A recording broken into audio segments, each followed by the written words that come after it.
নমস্কার, অপর্ণা রান্নাঘরে আপনাদেরকে স্বাগত। আজকে আমি আপনাদের সামনে করে দেখাবো তিলের নাড়ু।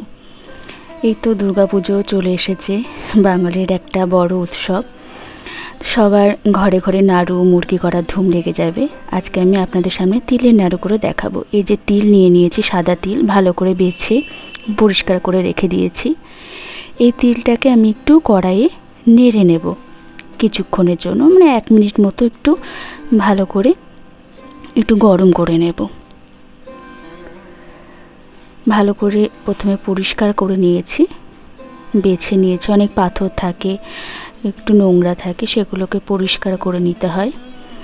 তারপর আমি গরম কড়াইয়ে আঁচটাকে কমিয়ে সেটাকে আমি একটু নাড়িয়ে নেব 1 মিনিট মতো। মিডিয়াম আঁচে একটু কড়াইয়ে নাড়িয়ে নেব। বাঙালির দুর্গাপুজোতে নাড়ু মুড়কি না করলে তো চলে না। তো সেহেতু আপনাদের সামনে একটু তুলে ধরার চেষ্টা করলাম তিলের নাড়ুটা।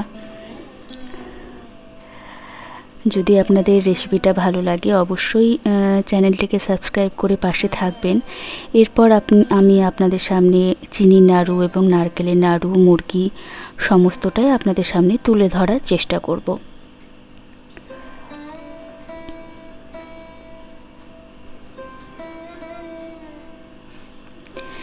এই নাড়ু করার ক্ষেত্রে না, তিলের নাড়ুটা একটু গুড়ের একটু তাকটা ঠিকঠাক করে দেখতে হয়।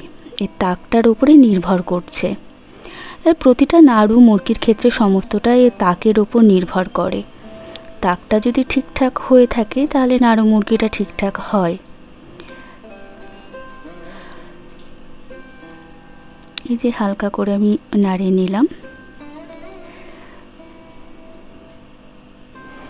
এরপর কড়াই বসিয়ে নিলাম। এরপর দিয়ে দেব গুড়।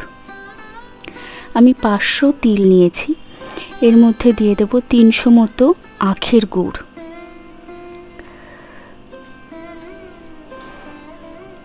এবার কম আঁচে গুড়টাকে একটু ফুটতে দেব। এটা কিন্তু খুব বেশি টাইম লাগে না। পাশে একটা আমি বাটিতে করে জল নিয়ে নেব।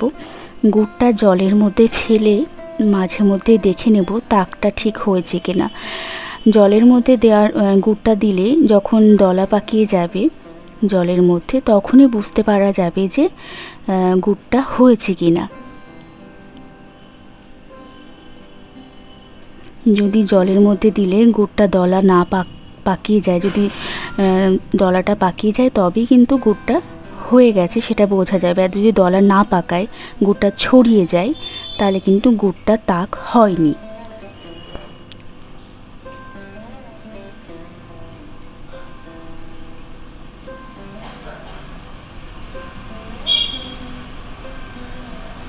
এই তাকটাই হচ্ছে ভালো করে দেখতে হবে।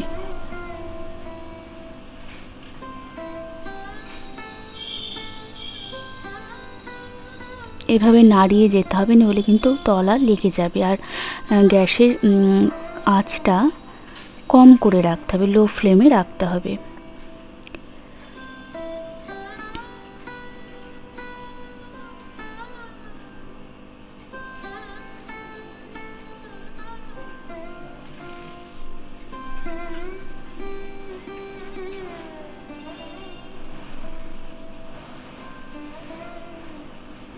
এভাবে নাড়িয়েই যেতে হবে।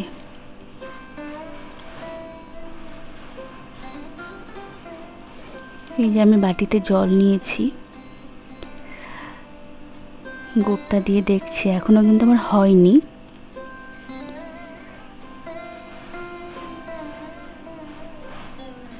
এখনো ঠিকঠাক দলা পাকিয়ে যায়নি, মানে সামান্য হয়েছে, আর একটু হবে।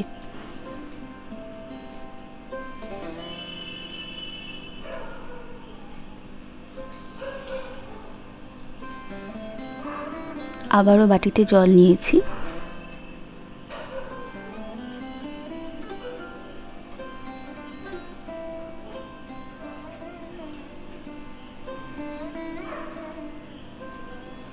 খুব বেশি সময় লাগে না এই গুড়ের জালটা করতে।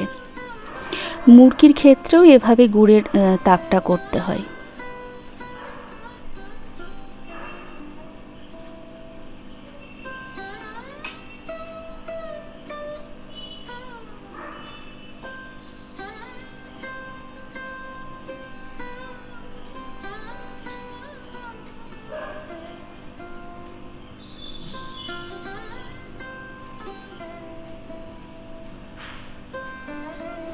আর একটু হবে।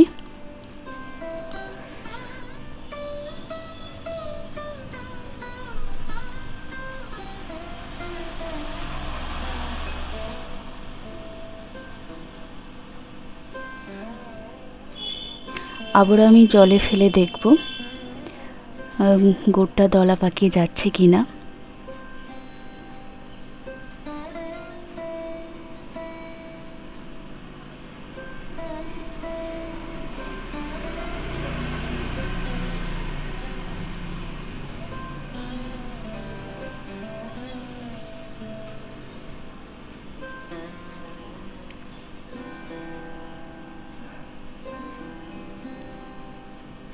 হয়ে গেছে আমার গুড়ের তাকটা।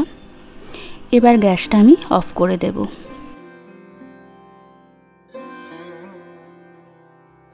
বেশি গুড়ের তাক করলে কিন্তু চিটচিটে ভাব হয়ে যাবে। গ্যাসটা অফ করে দিয়েছি। এবার হালকা একটু ঠান্ডা করে আমি এর মধ্যে সমস্ত তিলটা, ভেজে রাখা তিলটা দিয়ে দেব।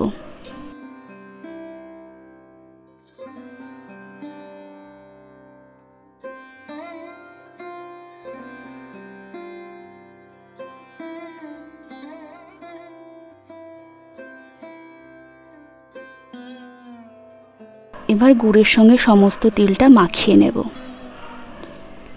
ভালো করে মাখিয়ে নেব।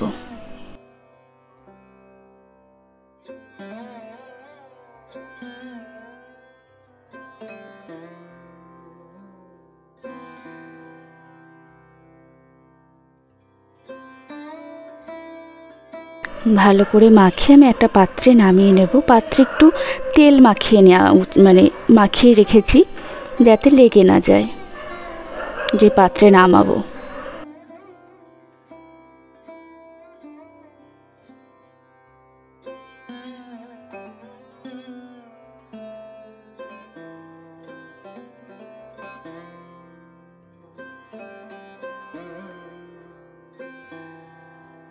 এই গুড়ের সাথে তিলটা ভালো করে মাখিয়ে নিয়েছি।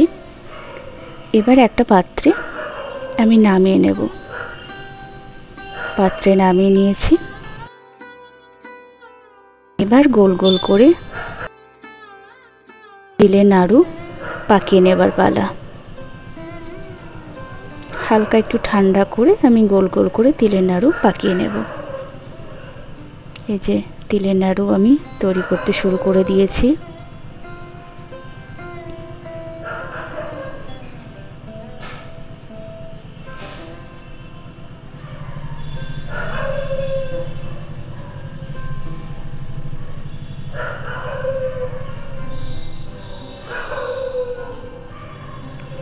এইভাবে আমি সমস্ত তিলের নাড়ু তৈরি করে নেব গোল গোল করে। কার কার তিলের নাড়ু খেতে ভালো লাগে অবশ্যই কমেন্ট করে জানাবে।